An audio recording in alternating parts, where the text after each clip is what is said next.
현실적 문제.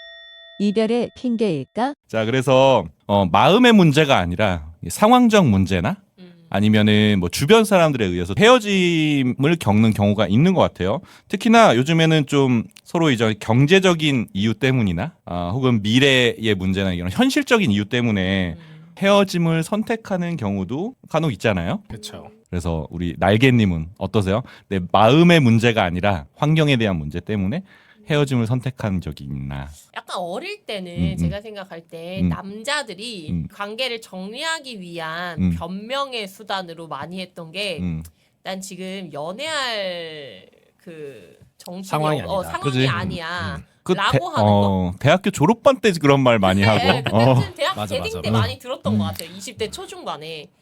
그럼 처음에는 왜 하늘이 나에게 타이밍이 안 맞는 상대를 보내줘서 날 이렇게 힘들게 하지라고 생각했는데 나중에 알았죠. 아 이건 그냥 변명이었구나. 그렇게 생각을 했는데 사실 제가 지금 돌아봤을 때 이런 경제적인 부분이나 그런 걸로 누군가와 관계가 정리된 적은 단 한 번도 없는 것 같아요. 근데 그 전에 이미 연락적인 문제나 도덕적인 문제로 일주일 안에 정리되신 분이 많기 때문에 경제적인 문제가 있었는지 여부조차 알기 전에 그래? 그런 경우들이 많은 것 같고 사실 저는 이런 조건은 아예 없었어요. 한 번도. 그러면은 경제적인 문제나 현실적인 문제 때문에 이별을 고민한 적은 없어요? 이별을 고민한 적은 없는데 그런 사람이 있었어요. 몇 년 전에 한 사귄 지 한 4, 5일 정도 됐는데 바들바들 떨면서 솔직하게 고백할 게 있다는 거예요.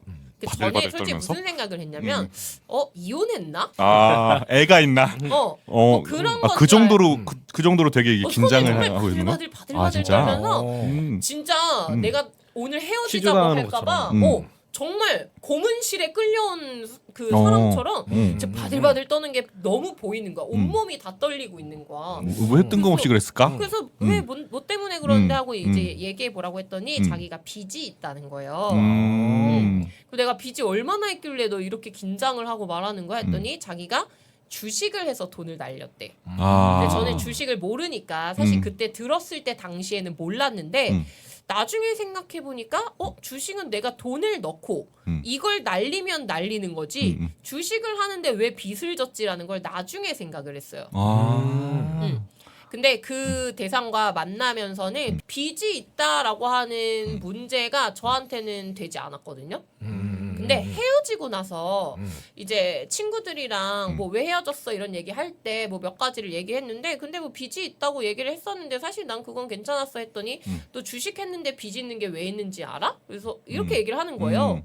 그리고 나서 생각해 보니까 그렇네. 주식을 했는데 왜 빚이 있지?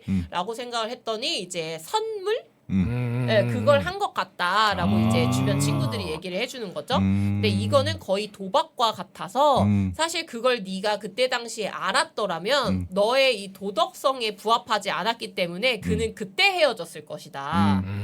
근데 그래도 그걸 네가 몰랐기 때문에 이만큼 만난 거라 결국 그와는 헤어질 거였다.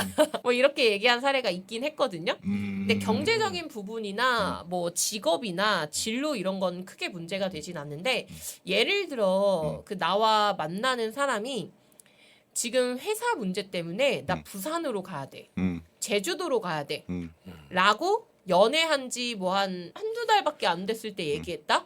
그럼 정말 고민이 커질 것 같긴 해요. 전 장거리는 자신이 없어요. 네, 수도권 안에서야 뭐 어떻게든 만날 수 있는데 장거리는 솔직히 내 마음이 그의 마음도 안식을 자신이 없어서 그런 거 아니라고는 사실 크게 문제 되진 않는다. 약간 그런 생각은 해본 적 있어요? 이 남자 너무 좋아. 이 남자가 미국을 가든 어디를 가든 따라가야 되겠다. 생각을 해본 적은 없어요. 아 진짜요? 근데 만약에 우리가 결혼까지 생각을 할 만큼 연애를 했어요. 그렇다면 당연히 그런 생각을 해볼 수는 있겠죠. 뭐 주재원을 가거나 뭐 아니면 난 이민 가서 살고 싶어. 뭐 이런 얘기를 진지하게 한다면 그러면 어떻게 앞으로의 인생을 꾸려갈 것인지에 대해서 얘기를 할 수 있는데 그냥 되게 가볍게 아직 연애한 지 한두 달밖에 안 됐는데 너 나 미국 가야 된다 그러면 너 다 포기하고 올 수 있어?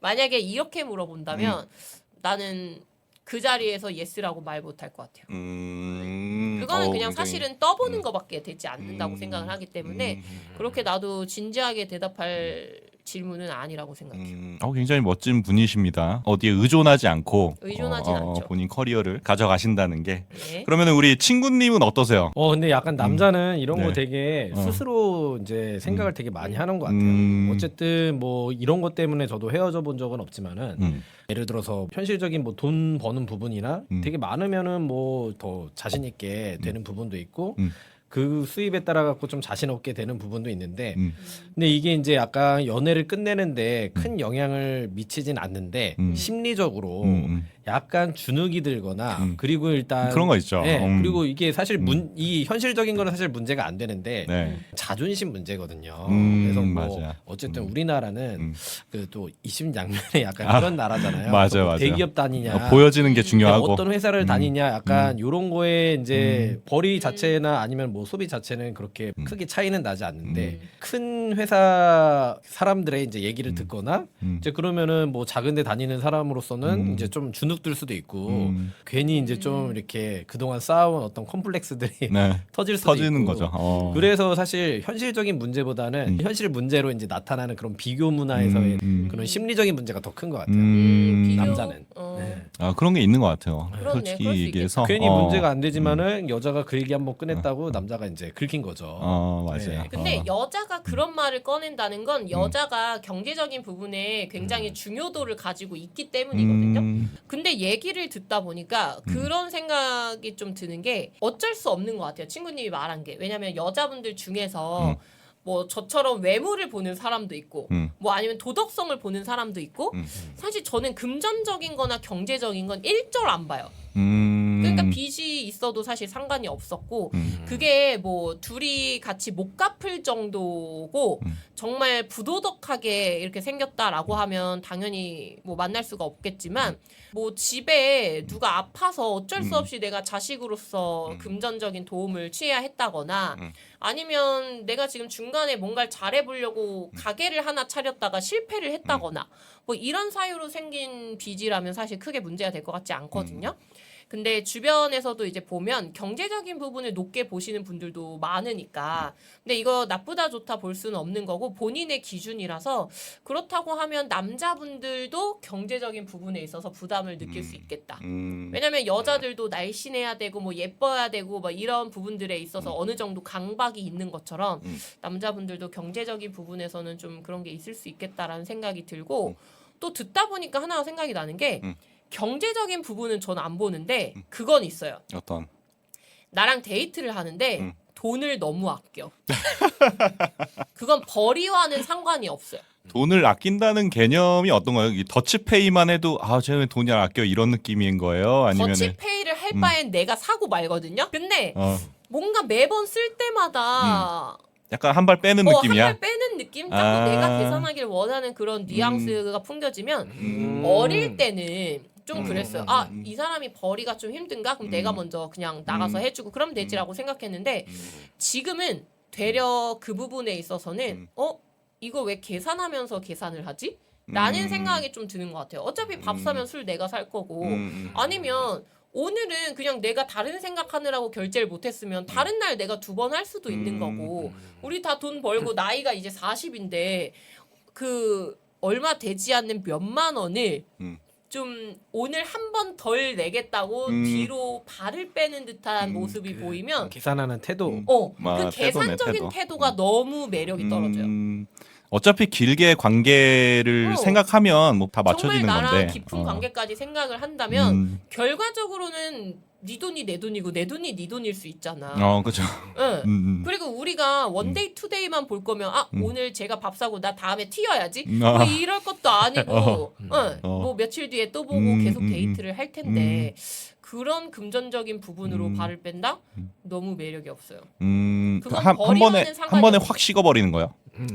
거의 그렇겠죠? 왜냐면 그 다음 만났을 일어났을 때도 얘가 오늘도 발빼나 아, 봐야지. 의심하기 시작해. 이게 의식이 되잖아. 그러면 거기에서 이미 이 신뢰가 사람에 깨졌지. 대한 매력을 보기보다는 그런 서브적인 부분을 자꾸 나도 관찰하게 되니까 거기에서부터 관계는 틀어졌다고 생각해요. 중요한 포인트인 것 같아요. 중요한 여자들도 포인트인데. 남자가 밥 사면 커피라도 사고 뭐 아니면 술이라도 사고 다 하지 얻어만 먹는 여자가 사실 얼마나 없죠. 되겠어요. 예. 만약에 있다 하면 정리하면 되는 거지. 그러니까 한 번 더 사는 거 싫어서 찌질하게 이렇게 빠지는 거 여자든 남자든 별로다.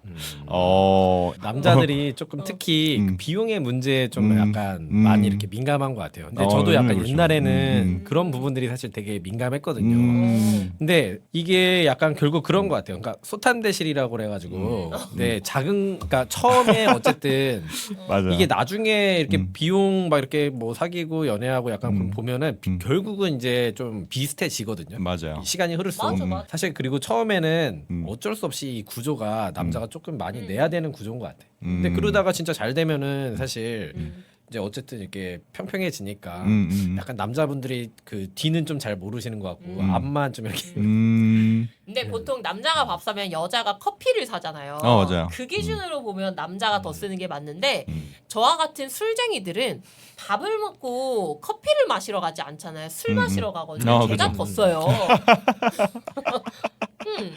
그것도 이제 그 둘의 케미가 어디에 있느냐에 따라 또 다를 수 있는 부분인데 어쨌건 보통은 그러면 조금 궁금해진 게 이런 게 있어요. 아까 빚에 대해서 빚을 지는 건 상관없다. 빚의 성격이 도박성이 들어가거나 비도덕적인 느낌이 있으면은 그것 때문에 좀 안 좋은 거다 했잖아요. 요즘에는 카푸어나 이런 게 많잖아요. 그런 점에 대해서는 어떻게 생각하세요? 하프는 안 되죠. 허영심과 허세는 안 멋져. 허영심이 안 된다. 허영심이 안 돼요. 허영심이 안 된다. 집이 없을 수는 있어요. 요즘 워낙 집값도 세고 그리고 대출 규제도 심하고 하니까 집이 당연히 없는 사람이 더 많을 수 있다고 보는데 집이 없어. 근데 차가 굳이 그렇게 고가여야 되는가? 만약에 정말 출퇴근을 위해서 필요한 차라고 하면 그럼 사실 그냥 적당한 가격선의 국산차도 충분한데 굳이 집 가격 이상의 이런 외제차들을 마우라 건드리는 하는 그런 애들을 굳이 사야 된다? 저는 그거는 그냥 명백한 허세라고 생각을 하거든요. 근데 일단 허세가 있는 남자는 싫어요. 허세가 있는 남자들이 이제 보통 문제가 되는 것들이 몇 가지가 있기 때문에 그 허세 때문에 소탐대실 될 수 있다. 그것도 카푸어도 마찬가지로 좀 해당이 된다고 생각해요. 그러면은 저는 그 친구님한테 궁금해진 게 있어요. 혹시 상대방 여성분을 만날 때나 이럴 때 남자들 같은 경우에는 빠지는 허세들이 조금씩은 있잖아요. 그쵸. 자동차에 대해서 관심이 많다거나 아니면은 집이라거나 아니면 본인 직업에 대해서 좀 자부심이 있는 사람들도 있고 어떤 점에서 그런 부분들이 도드라지는 것 같아요. 본인의 허세나 허영심이 반영된 부분이 있어요. 근데 허세라는 거는 약간 남자들이면은 이제 조금씩은 좀 갖고 있죠. 있는 것 같아요. 근데 그게 그럼 이제 뭐, 귀엽죠. 뭐 직업이나 아니면은 뭐 어떤 아이템들이나 약간 근데 이게 표현 방식은 좀 다른데 그러니까 저도 예전에 허세는 되게 많았었거든요. 그러니까 뭔가 막 있는 척 이렇게 얘기하고 그러면은 우쭐대고 저는 옛날에 그 좀 지식적 허세가 좀 있었어요. 그래서 괜히 막 그 어려운 말 쓰고 어려운 말 인용하고 맞아. 그러면 뭔가 되게 있어 보이는 것 같고 약간 그랬는데 그 결국은 그 쓸모가 없더라고요. 그죠. 그냥 자기 만족이야. 저만 좋아하고 있고. 맞아요. 그래서 물어봤을 때 저는 그런 것들이 되게 상대한테 어쨌든 잘 먹혀야 이제 허세가 이제 유용한 거잖아요. 네. 저는 잘 먹힌다고 생각을 했었거든요. 네. 뭐 지식적인 부분이나 아니면 뭐 어떤 책을 읽었다, 막 약간 이런 허세들. 근데 결국에는 그 얘기했을 때 제일 싫었대요. 공감하지 않아. 진짜 귀에서 피 나는 줄 알았다고. 그걸 좀 길게 하셨나 본데요. 아니 그러니까 약간 저 입장에서 이제 허세를 부린 거죠. 막 이런 거 안다. 막 이렇게 허세를 부린 건데 상대방 입장에서는 제일 싫었대요. 저 비슷한 게 저보고 설명충이라고. 근데 우리 한량님은 아니 근데 지금 보니까 두 분 다 되게 지식 수준이 높아요 실제로. 그리고 저희 한량님도 되게 박학다식한 스타일인데 한량님 같은 경우에는 설명충이라고 하는 게 말이 장황하고 길어. 그러니까 이걸 그냥 축약해서 한마디로 정의를 하면 와 이 사람 진짜 똑똑하다라고 할 건데 이걸 계속 푸니까 아 알겠는데 1절만 해 이렇게 되는 거죠 사람이. 그게 다 먹히고 있다고 이제 그 생각을 하는 거죠. 근데 63 빌딩을 설명하려면은 63 빌딩을 설명하는 게 아니라 일단 63 빌딩은 있잖아. 몇 년도에 있잖아. 진짜 터파기부터 건축이란 시작해서 말이야. 좀 장황해. 만연체야 그리고 그게 일종의 좀 허세죠. 우리 친구님 말씀하신 것처럼 뭐 지식 자랑 같은 느낌이죠. 근데 1절만 하면 그 매력 포인트가 될 거예요 두 분 다. 맞습니다. 그래서 이제 약간 그게 허세에 약간 져준 것 같아요. 그래서 너무 나는 그런 허세를 부려서 이 사람의 환심을 잘 샀다고 이제 생각하지만은 상대방 입장에서는 아 최악이야, 그럴 이렇게. 때마다 뭔 소리 하나. 그럴 때마다 이제 막 이제 매력 포인트가 깎이고 정 떨어지고 약간 그런 거. 그러니까 나중에 보면은 알게 네. 되죠. 근데 아마 그런 부분들은 이별의 사유는 아닐 거예요. 음. 네, 그냥 아, 너 말 좀 적게 하면 딱 좋을 것 같아. 이 정도로 좀 충분히 짚어줄 수 있는 부분이지 그걸로 큰 아마 부분은 아니다. 차이지는 않으셨을 거예요. 다른 부분으로. 그렇겠죠. 그렇겠죠. 자, 그래서 여기 그 이별 이야기에서는 좀 벗어나서 예. 좀 다른 분야에서 이야기를 접근해 보도록 합시다. 좋아요. 들어주셔서 감사합니다.